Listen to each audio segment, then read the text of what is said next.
There are almost 200 countries in the world, and hundreds more that have existed in the past. With all that history, there's gonna be some international rivalries. Today I'm answering the question, why do England and Ireland hate each other? By the beginning of the 12th century, William Duke of Normandy had conquered all of England, and Ireland was dominated by Gaelic-speaking kingdoms.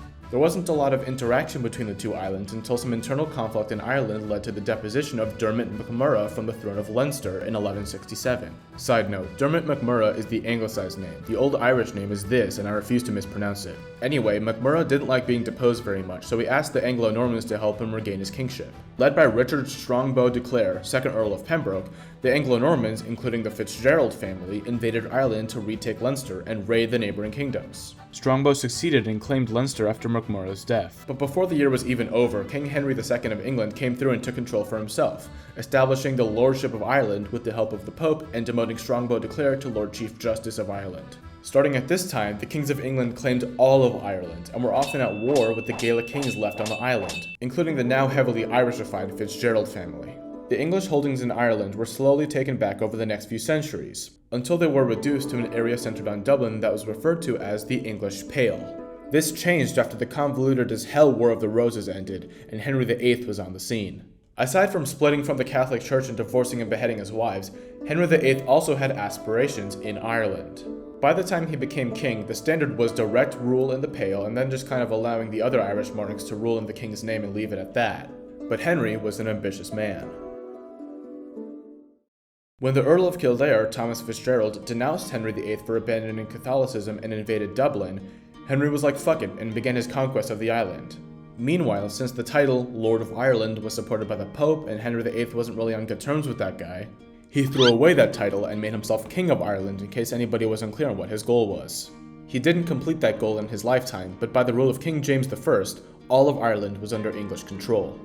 King James then settled the Irish region of Ulster with English-speaking Protestants, a decision that will cause a lot of strife in the future. This is what people call foreshadowing. A few centuries of English, then British, domination later, a disease called the potato blight started to spread throughout Europe and destroy all the dang potatoes. This hit the Irish especially hard, since potatoes were already dominating the Irish economy and diet by 1800. The blight arrived in Ireland in 1845, and suddenly no one had anything to eat. Uh-oh, Britain, your little buddy's not doing so hot, and you have a global colonial empire and a lot of money. What are you gonna do? We'll institute a bunch of new policies and laws, but we'll make the Irish landlords pay for it all because it's their problem. What the fuck? But these landlords weren't just the owners of your shitty apartment, they were literally owners of the land on behalf of the British. But because the peasants were, starving and had no income, the landlords couldn't collect rent.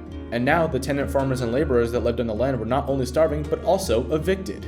But at least the British made some soup kitchens and imported some mushy-ass corn while they got to keep their grain and meat. During the famine, a lot of Irish people fled for America, causing the Irish language to decline in favor of English and causing us to have the Boston Celtics. To this day, the Irish population is still lower than it was before the famine. Fast forward to the 1910s. After decades of Irish nationalists campaigning for self-government under the Irish Parliamentary Party, sentiment began to shift to full-on independence under a new Irish Republic.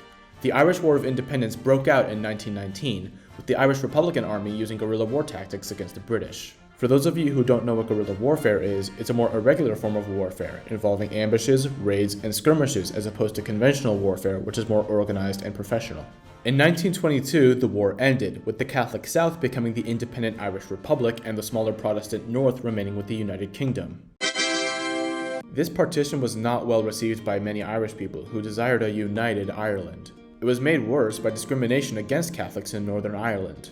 In the late 1960s, protests opposing these practices began, which were brutally put down by police. The anger caused by both the suppression of the protests and the protests themselves was further exacerbated by the 1972 massacre known as Bloody Sunday, in which British soldiers shot Catholic protesters in the city of Derry, resulting in 14 dead.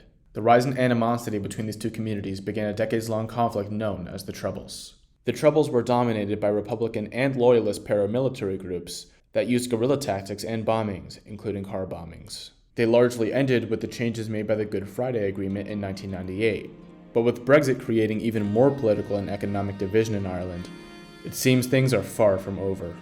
From centuries of British rule to a famine the British had the power to help but didn't, to decades of violence that many people experienced and remember to this day, it's not hard to understand why this was the Irish reaction to the death of Queen Elizabeth II.